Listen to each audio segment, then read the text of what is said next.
Okay, friends, once again, welcome back and very good afternoon to everybody. I hope you all are safe, your family member, your relative, your parents, your friends all are safe. And you are enjoying this new era, this new way of learning. Friends, we are discussing chapter number 7, alternating current, and that is a quite interesting chapter. So, what we had learned so far from this chapter? तो पहले तो ये chapter alternating current alternating source के बारे में है। मतलब हम जब कोई कंपोनेंट कोई सर्किट के अंदर as a supply as a source अगर हम जनरेटर कनेक्ट करते हैं एज अ सप्लाई तो उसको एसी सर्किट बोलते हैं, उसको एसी सप्लाई बोलते हैं। तो हमारा जो मेन टास्क है इस चैप्टर में वो ये है कि अलग अलग कंपोनेंट जैसे only inductor, only resistance, only capacitor वाले सर्किट बनाए और उसके साथ हम एज अ सप्लाई जनरेटर को कनेक्ट करें। तो जब हम जनरेटर को कनेक्ट करेंगे तो क्या होगा कि वहाँ पे करंट फ्लो होना स्टार्ट होगा, वो भी टाइम के साथ वराई होगा। तो हमारा मेन जो टास्क है इस चैप्टर का को ये वो है कि अलग अलग टाइप के सर्किट्स में मतलब only resistance, only inductor, only capacitor में करंट कितना फ्लो होगा। जनरेटर का पोटेंशियल फिक्स्ड है and that was a VM sine omega T, वो हम साइनोसॉइडल फंक्शन है, अल्टरनेटिंगली वैराइंग फंक्शन है। जनरेटर के वोल्टेज फिक्स्ड है और करंट क्या फ्लो होगा that is our main task. मतलब मैक्सिमम करंट कितना होगा, करंट एंड वोल्टेज के बीच में फेज डिफरेंस कितना होगा, तो वो सब हमको फाइंड करना है। इनफैक्ट वह हमने फाइंड भी कर लिया। चलो कोई मुझे बताएगा for the case of only resistance, अगर ऑनली रेजिस्टेंस है तो आई एम का वैल्यू क्या रहेगा? कोई मुझे बताएगा what will be the maximum value of the current? Anybody from your side? I M sine omega T. देखो, आई करंट का जो फॉर्मूला है वो I M sine omega T है, but my question is what is the maximum value of the current? I M का value क्या होगा? V M upon R. V M upon R. And दूसरी बात, वोल्टेज एंड करंट के बीच में phase difference कितना होगा? Zero zero. जीरो होगा। Very good. In the case of only inductor, only inductor, उसके लिए I M is equal to क्या होगा? V R minus pi by two. नहीं, I M is equal to क्या होगा? Maximum V M upon omega L. V M upon omega L, that is V M upon X L. And कोई मुझे बताएगा only inductor में voltage and current के बीच में फेज डिफरेंस कितना होगा? पाई by to. Pi by to. मतलब कौन आगे होगा? वोल्टेज करंट से लेगिंग होगा, लीडिंग होगा, या करंट लीडिंग होगा? कौन लीडिंग होगा? इंडक्टर में voltage In the case of inductor, the voltage is leading by phase pi by 2 with respect to the current। या फिर ऐसा भी कह सकते हैं कि in the case of inductor, current is lagging behind the voltage, current is lagging behind the voltage by phase pi by 2। चलो अब ओनली कैपेसिटर के बारे में सोचते हैं, तो उसमें क्या होगा? Current leading. हाँ, उसमें करंट लीडिंग होगा पाई बाई 2 फेज से, और वहां पे V M is equal to क्या आएगा? I M is equal to क्या आएगा? वी एम अपॉन एक्स, अरे V M into X C. Vm upon xc, Vm upon xc, where xc equals to 1 upon omega c, where xc is equals to 1 upon omega c। xc is like a resistance, inductive reactance। So friends, in the case of inductor, capacitor, resistance क्या होता है वो हमने देख लिया था। हम उसमें उसके in that particular cases we also had discuss the power and we also had discuss the phasor diagram. But उसके बाद लास्ट लेक्चर में हमने उसका सारे केसेस का जो मेन केस है, जो जनरलाइज्ड केस है, वो हमने डिस्कस किया था। We had learned about the L C R in series. तो जब एल सी एंड आर को सीरीज में कनेक्ट करते हैं और उसके बाद अगर जनरेटर को कनेक्ट करते हैं, तो अब कोई मुझे बताएगा कि what is the value of I M? अब आई एम क्या होगा? कोई बताएगा मुझे? अब आई एम का V M upon Z. V M upon, very good, V M upon Z. और जेड का वैल्यू क्या आएगा? Root R plus omega minus root R square plus omega c minus minus omega c omega minus omega L xc minus L. हाँ X C minus XL, X C minus XL the whole square. और वहाँ पे जो phase difference होगा, वहाँ पे जो phase difference होगा उसके लिए अगर tan फाई हम सोचते हैं tan फाई, तो tan फाई का क्या होगा, कोई बताएगा मुझे? और z upon रॉन्ग।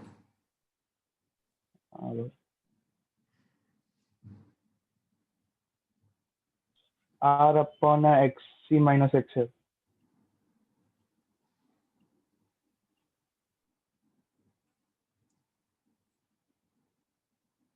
उल्टा बोले आप, tan phi is equal to X C minus XL upon R, that answer. तो अब हम है ना उसको ध्यान में रख के कुछ स्पेशल केसेस में यहाँ पे आपको बता रहा हूँ, इसी को ध्यान में रख के कुछ स्पेशल केसेस आपको यहाँ पे बता रहा हूँ। बट आपको ये चीज़ माइंड में रखना है, ये चीज़ ऑलवेज आपको माइंड में रखना है कि इंडक्टर क्या करने का ट्राई करेगा, इंडक्टर करंट को लेग करने का ट्राई करेगा, कैपेसिटर करंट को लीड करने का ट्राई करेगा। वो चीज़ आपको याद रखना है।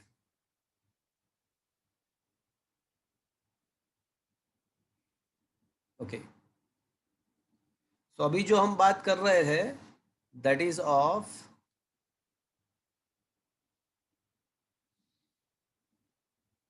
या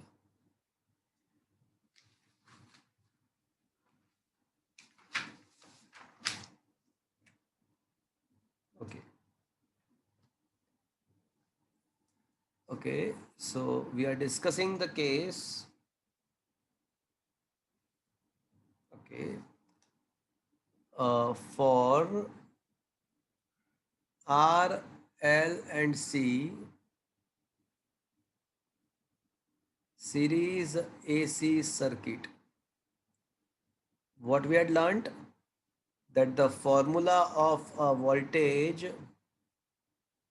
was a Vm sin omega t, and the formula of current is Im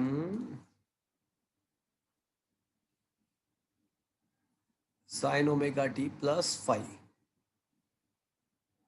where Im is equals to Vm by Z, that is Vm upon R square plus xc minus xl the whole square.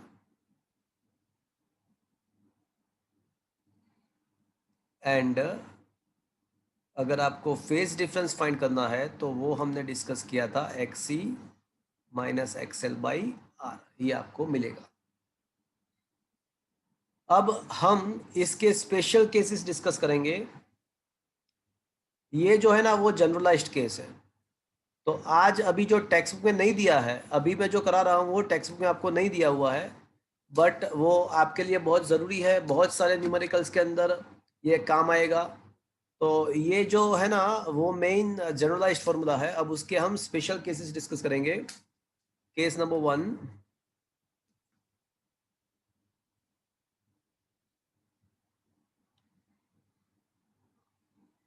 Only inductor,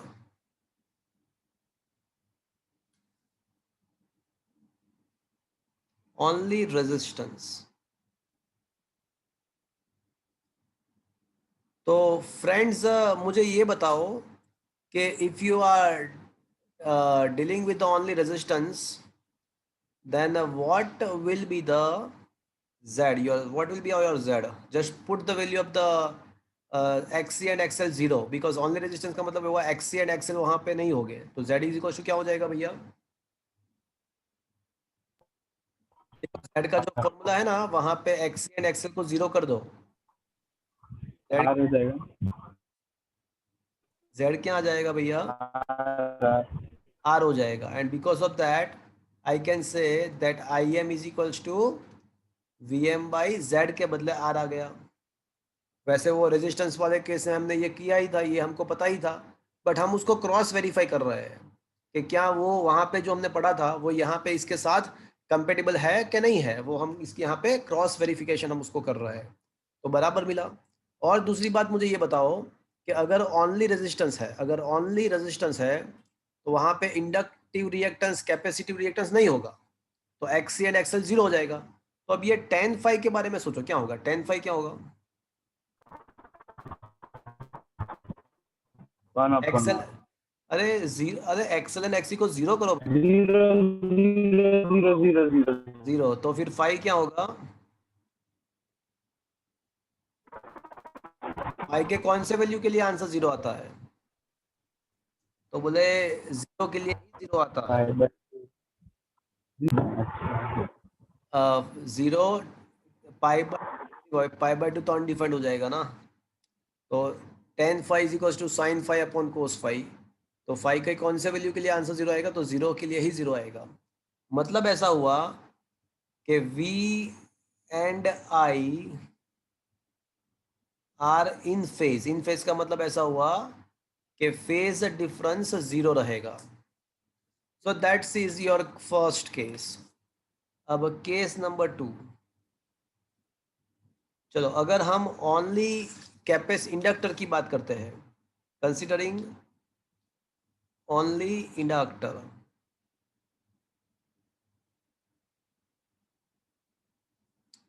तो friends मुझे ये बताओ कि only inductor का जो case है उसमें पहले मुझे ये इक्वेशन पे बताओ कि z क्या मिलेगा, तो फिर तो z इज इक्वल टू क्या, sir V and I phase એટલે क्या बोल रहे हो?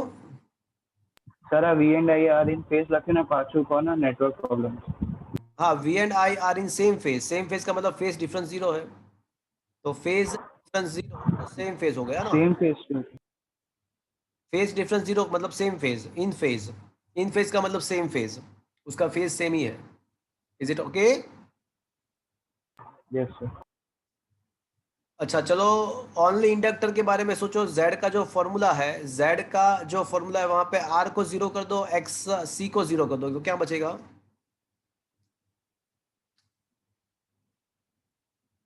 क्या बचेगा बताओ मुझे, क्या बचेगा? एक्सेल तो आपका बचेगा खाली एक्सेल बचेगा।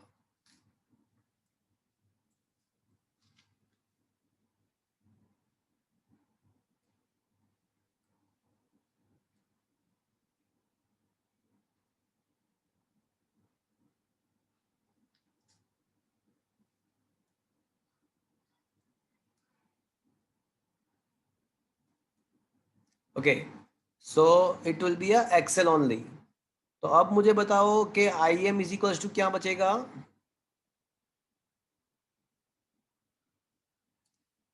I M is equal to V M by Z, but Z is equal to XL now.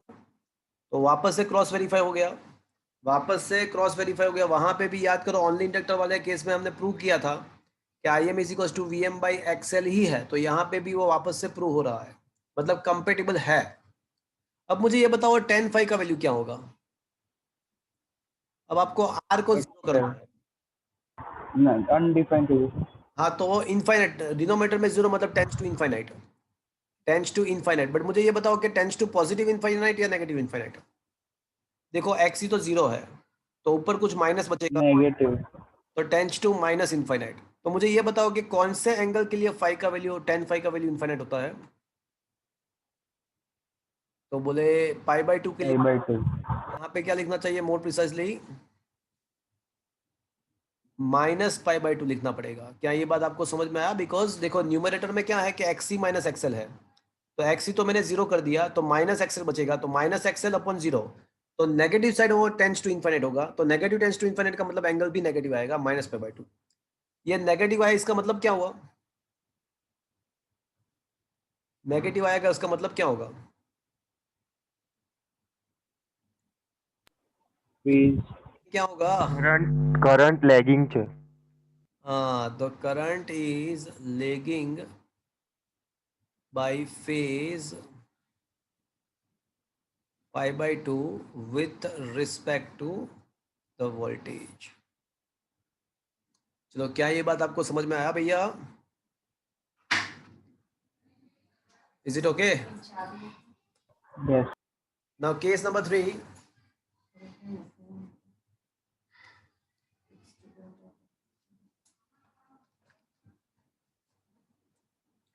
अब हम डिस्कस करेंगे ओनली कैपेसिटर के बारे में। तो ओनली कैपेसिटर में क्या होगा भैया?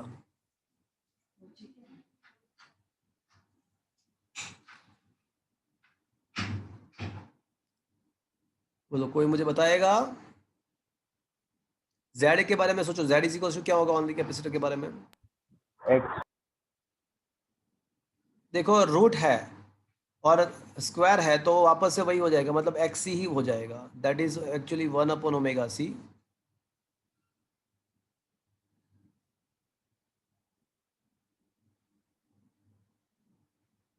तो फिर यहाँ पे करंट का मैक्सिमम वैल्यू कितना रहेगा भैया? तो बोले Vm/x ही बचेगा। मतलब ऐसा कह सकते हैं कि omega c into Im।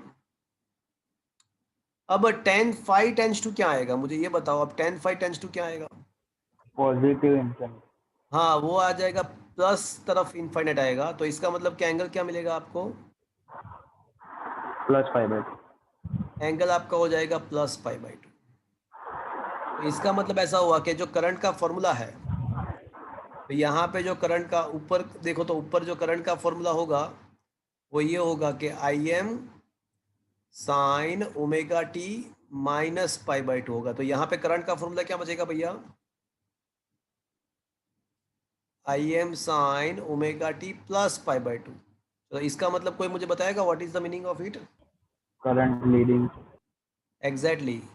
So I can say the current is a leading by with respect to voltage by phase pi by 2। इसका मतलब ये हुआ।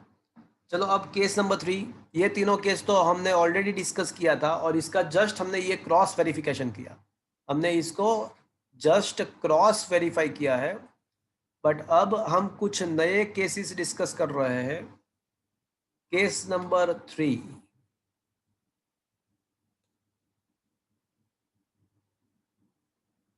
RL series. अब थोड़ा ध्यान से मुझे सोच के बताना कि अब Z का वैल्यू क्या होगा। थोड़ा सोच के मुझे बताओ।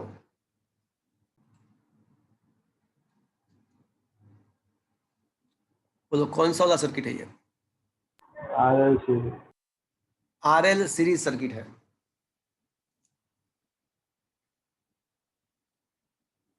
तो फ्रेंड्स, ये जो सर्किट है वो RL सीरीज सर्किट है। तो उसमें Z इज इक्वल टू क्या होगा भैया? Root R square plus XL square. Root R square plus XL square. तो एक काम करो, पहले है ना L फाइंड कर लो, XL फाइंड कर लो। तो XL is equal to omega L 2πfl। क्या आपके पास इंडक्टेंस है and frequency you had given? Yes, you have given. तो आपको ये XL मिल जाएगा और R तो है ही आपके पास, तो Z मिल जाएगा। अब आपको क्या करना है कि मैक्सिमम करंट फाइंड करना है। और आपको यहाँ पे RMS वोल्टेज दिया हुआ है, कोई दिक्कत नहीं। Im is equals to VM by Z, but Vm is equals to I can say √2 into VRMS। और Z का वैल्यू तो आपको पता ही है। तो VRMS भी अभी आपको पता है और Z भी अभी आपको पता है। तो you have a VRMS, you have a Z as well. आपको VRMS भी पता है, आपको Z भी पता है, तो आपको Im मिल जाएगा, नंबर 1। एंड नंबर 2, आपको यहाँ पे टाइम लेग फाइंड करना है दोनों के बीच में। तो you want to find the time lag between the maximum current and maximum voltage. मतलब फेज डिफरेंस। आपको पहले एक काम करते हैं, टाइम लेग फाइंड करने के लिए पहले फेज डिफरेंस फाइंड करते हैं। तो कोई मुझे बताएगा कि फेज डिफरेंस क्या रहेगा? देखो, tan phi जो होता है ना वो XC minus XL by R होता है। अब यहाँ पे XC तो है ही नहीं, तो यहाँ पे क्या हो जाएगा? Minus XL by R।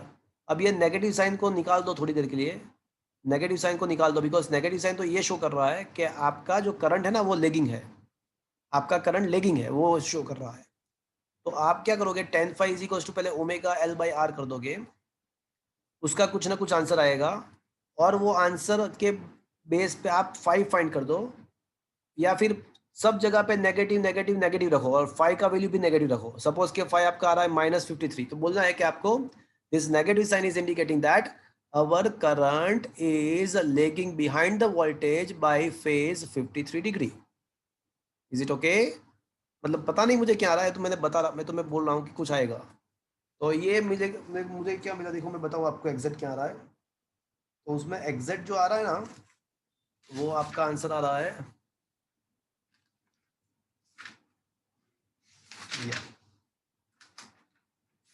तो 13 क्वेश्चन में आपका एग्जैक्ट जो आंसर है 57.5 आ रहा है। तो यहाँ पे आपका आ रहा है 57.5 डिग्री। अब आपको क्या फाइंड करना है, बेसिकली आपको फाइंड करना है टाइम डिफरेंस, और ये मुझे क्या मिला, फेज डिफरेंस। Phase difference. अब मेरी बात सुनो, अगर 360 डिग्री जितना फेज डिफरेंस है तो एक रोटेशन कंप्लीट हो जाएगा। तो for the phase difference of 360 what is the time difference? Time difference क्या होगा? 360 अगर फेज डिफरेंस है, हाँ, तो वो एक साइकिल कंप्लीट होगा, मतलब पीरियोडिक टाइम होगा।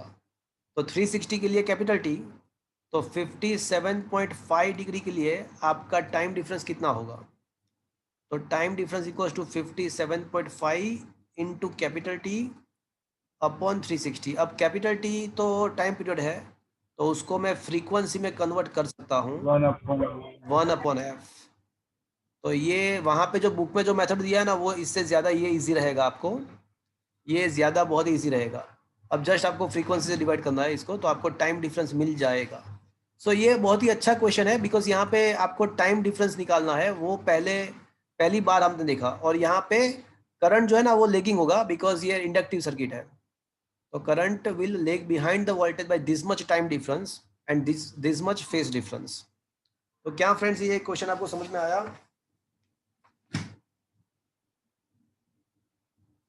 Is it okay, friends? Yes, sir. Is it okay? Yes, sir. तो फ्रेंड्स ओके, तो फ्रेंड्स आज का जो सेशन है वो मैं यहाँ पे ख़त्म कर रहा हूँ।